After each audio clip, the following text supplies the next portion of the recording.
Esto es SEO desde cero, formación clara, directa y práctica para mejorar tu posicionamiento en Google. Muy buenas y bienvenidos a SEO desde cero. Yo soy Jorge y hoy vamos a hablar de un pequeño archivo que casi nunca se menciona fuera del entorno técnico, pero que puede tener consecuencias enormes para tu visibilidad. Me refiero al archivo robots.txt. Lo veremos paso a paso. Sobre todo, qué es y para qué sirve, cómo se estructura, errores comunes que solemos ver muchísimo, diferencias del disallow en el robots.txt y el noindex, buenas prácticas y casos especiales y matices. Así que empezamos. Primero, ¿qué es el robots.txt y para qué sirve? El archivo robots.txt es un archivo de texto plano que se coloca en la raíz de tu dominio. Lo puedes ver, por ejemplo, en tudominio.com/robots.txt. ¿Y para qué sirve? Pues realmente sirve para dar instrucciones a los bots, como el de Google Bot, Bing, ChatGPT, Perplexity, etcétera, sobre qué pueden rastrear y qué no pueden rastrear dentro de tu sitio.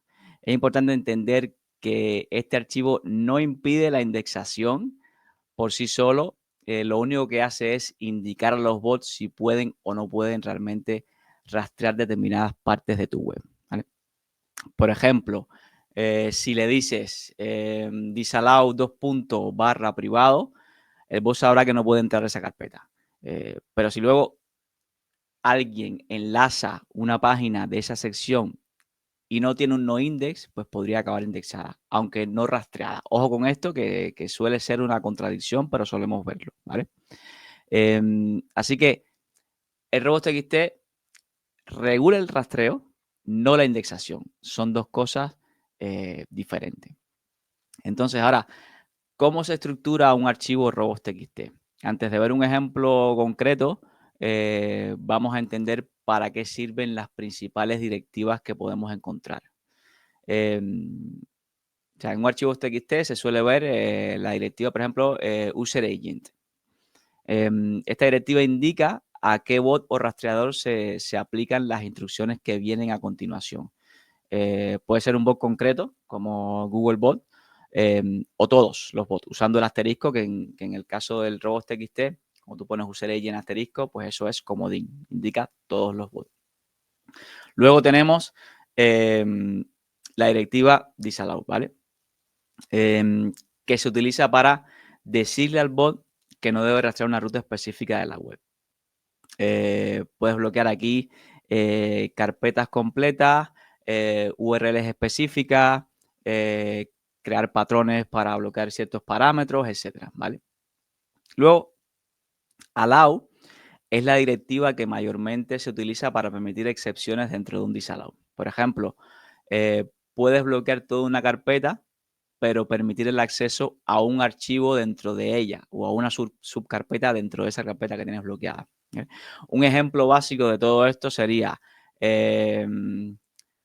user agent asterisco, ¿vale? Que aquí el asterisco indica comodín. Esto quiere decir que le estaríamos permitiendo acceso a todos los user agents, ¿vale? Google Bot, ChatGPT, Bing, etc. Luego tendríamos una segunda línea, disallow/admin. Aquí lo que hacemos concretamente es bloquear la ruta de admin, siendo probablemente el back office de nuestra web nos interesa, o sea, no nos interesa para nada permitir acceso a bots, ¿vale? Pero, ¿qué pasa si queremos hacer una excepción? ¿Vale? Imaginaros que tenemos recursos como las imágenes, por ejemplo, dentro de la carpeta /admin, en plan admin /imágenes. Aquí lo que haríamos sería usar allow. En este caso tendríamos la línea 3, ¿vale? Que sería allow /admin /imágenes. Y aquí lo que estaríamos haciendo es permitiendo la excepción. La combinación de esto sería dar la siguiente instrucción a Google. Tienes bloqueado el acceso a toda la ruta de admin menos a la carpeta de imágenes, ¿vale? Luego, por último, en el ejemplo este de robots.txt, tener la URL de tu sitemap al final del archivo robots.txt siempre es una forma útil de decir a los bots dónde está tu mapa de sitio. Entonces, errores comunes que solemos ver y, bueno, algunas de sus consecuencias. Muchos de ellos pasan en entornos reales, incluso en grandes marcas. No necesariamente, esto lo hemos visto tanto en web pequeñas, en web medianas y en web grandes de grandes marcas, ¿vale? Lo primero que solemos ver es bloquear todo el sitio sin querer. Que en este caso sería un típico robots.txt. Tendríamos en la primera línea user agent ;*, o sea, aplicable a todos los user agent. Luego en una segunda línea tendríamos disallow ;*. Esto lo que hace es bloquear absolutamente todo. Suele pasar bastante en sitios que han salido de staging o ambientes de prueba y que se les ha pasado cambiar el archivo robots.txt. Es una sencillez, os parecerá algo muy sencillo, pero suele pasar bastante, ¿vale? El resultado de esto es que no posicionan al estar bloqueando el rastreo a todos los user agents. Ya está, o sea, otra cosa que solemos ver, ¿vale? Otro error que solemos ver en robots.txt es bloquear un directorio, un área específica o un parámetro específico de la web que aglutina a un montón de cosas. El ejemplo aquí que se me ocurre es tener una línea que ponga disallow !, ¿vale? En este caso concreto, estamos bloqueando todas las URLs con parámetros. Esto hasta cierto punto puede parecer lógico si quieres evitar rastreo masivo de muchas URLs de este tipo, pero muchas veces se hace por error y se bloquea contenido que realmente debería estar posicionando, ¿vale? Y no debería estar bloqueado. Imagínate que tienes un montón de filtros y combinaciones de esos filtros en tu web de e-commerce, por ejemplo, que generan masivamente miles y cientos de miles e incluso hasta millones de URLs con parámetros que tú quieres bloquear, ¿vale? En este ejemplo, tú poniendo el signo de interrogación en disallow estarías bloqueando todas las URLs con parámetros y estarías de hecho bloqueando estos filtros que realmente quieres bloquear, ¿vale? Pero al no ser específico en qué parámetros o qué específicamente quieres bloquear o qué combinaciones específicas quieres bloquear, estarías también bloqueando todas las URLs con parámetros de la web, ¿vale? Imagínate que tienes también, en este caso, la paginación gestionada con URLs con parámetros. O sea, la paginación de tus categorías de producto. O incluso tienes versiones de idioma que se gestionan con URLs con parámetros. Vamos, que la lías. O sea, bloqueas todo lo que quieres bloquear y más. Entonces, esto se suele ver mucho. Otro error común que solemos ver en robots.txt es bloquear CSS o JavaScript. Esto es un error porque Google realmente necesita acceder a esos archivos para renderizar correctamente las páginas y entender si el diseño, el contenido, la experiencia son buenos, ¿vale? Ejemplo de esto sería tener una línea en tu robots.txt que ponga disallow ;static. Si dentro de la carpeta o dentro del path tienes de static, tienes tus hojas de estilo o tu JavaScript, por ejemplo, estás complicándole bastante la vida a Google. Otro ejemplo de errores y cosas que hemos visto, y este es súper importante, se ve muchísimo, es usar el robots.txt como sustituto del noindex.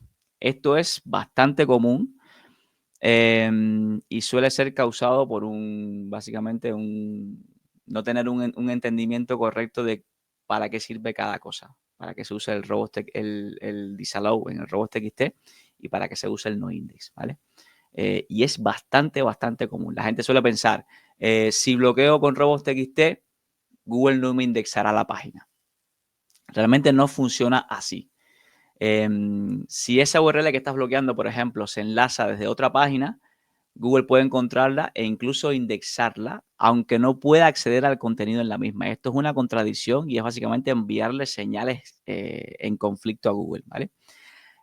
La solución, usa noindex. en la cabecera o en la metaetiqueta.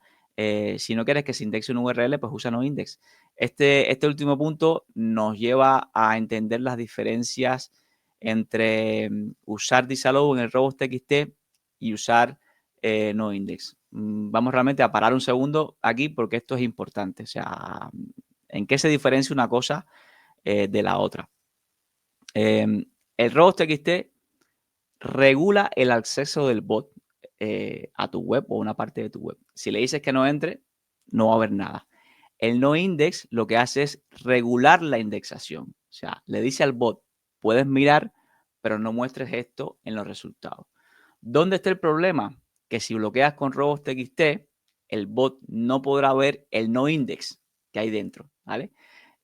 Por lo tanto, nunca uses robots.txt para evitar la indexación si también quieres aplicar un noindex. El ejemplo que se me ocurre aquí, para un poco aterrizar este ejemplo, es cerrar la puerta antes de enseñarle el cartel de estamos cerrados.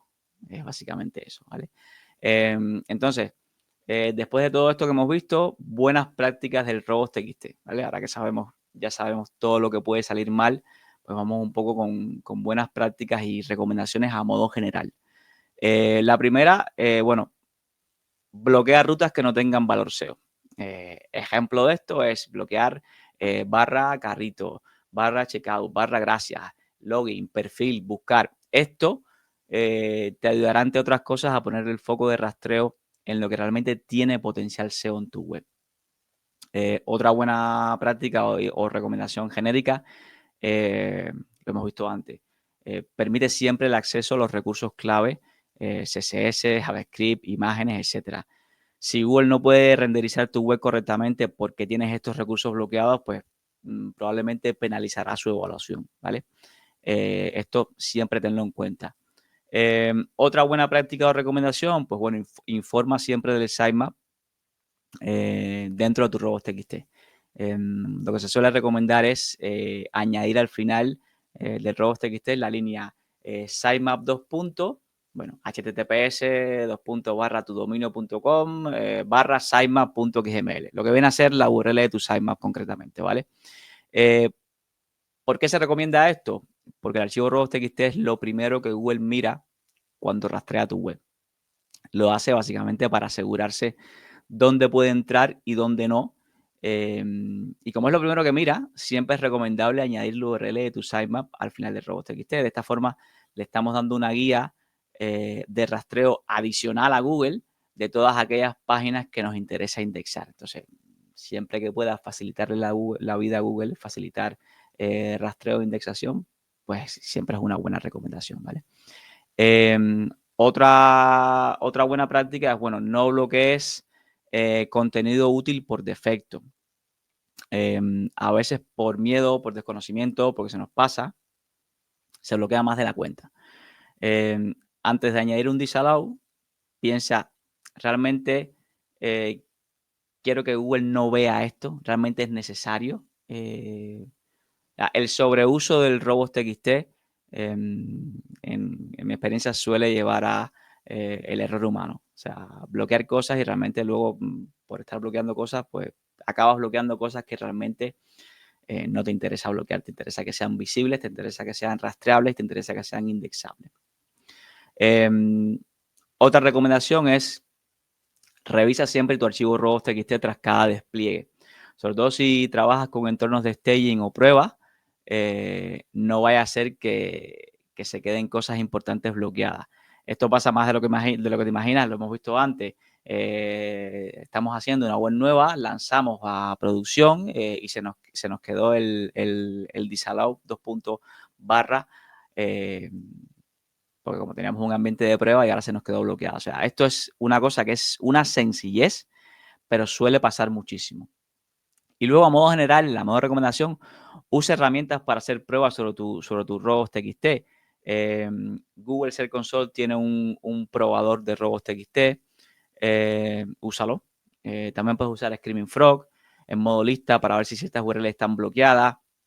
Screaming Frog también tiene en la sección de robots.txt como una especie de editor de robots.txt donde puedes rastrear una web con un robots.txt modificado y es una muy buena opción de hacer pruebas en entornos súper controlados y de prueba, o sea, no hacer pruebas sobre tu entorno de producción, ¿vale? Ahora, casos especiales y matices, porque aquí cada web es un mundo y hay algunos escenarios donde realmente merece la pena pensar un poco más allá. Uno de estos casos o ejemplos que se me ocurre donde sí que se le puede dar un uso interesante a bloquear cosas en el robots.txt es en ambientes de staging, desarrollo o entornos de prueba, ¿vale? Ahí sí, la recomendación es bloquear con disallow, o sea, en plan, que tengas una línea que ponga disallow /, y si puedes, incluso protege con contraseña. A veces Google encuentra estos ambientes de prueba por error y eso puede provocar contenido duplicado o indexación no deseada. Básicamente un ambiente de prueba es eso, es un ambiente de hacer pruebas, de testear, de revisar cosas y no interesa ni que Google rastree ni que mucho menos indexe. ¿Dónde aplicar bloqueos? Otro ejemplo en dónde aplicar bloqueos en el robots.txt, pues lo que comentábamos antes, web con muchas URLs generadas por filtros. Esto puede pasar, por ejemplo, suele pasar mucho en e-commerce. Aquí no siempre hay que bloquear, a veces es mejor dejar que se rastree y controlar con noindex o canonical, pero por ejemplo, si tienes filtros combinados infinitos o una combinación de filtros grande que al final te está generando un montón de igual miles y decenas de miles, incluso hasta millones de URLs generadas por la aplicación de diferentes filtros. Me refiero a, por ejemplo, URL estática y luego detrás de eso tienes signo de interrogación, color igual a rojo y talla igual a M y precio igual a 20, 30, lo que sea. Bloquearlos en el robots.txt cuando tienes una combinación y una generación muy alta de este tipo de URL sí que puede ayudar a controlar el presupuesto de rastreo y atacar otros posibles problemas en este tipo de web, ¿vale? ¿Cómo hacer esto? Realmente depende de las particularidades de cada web. Aquí lo importante y lo que siempre hay que tener en cuenta es asegurarnos de bloquear únicamente lo que nos interesa y nada más, ¿vale? Y luego, de cara a contenido AI friendly o para LLMs, si te interesa que ChatGPT, Perplexity o similares lean tu web, asegúrate de no bloquear sus bots, ¿vale? Como GPT bot o incluso Perplexity bot.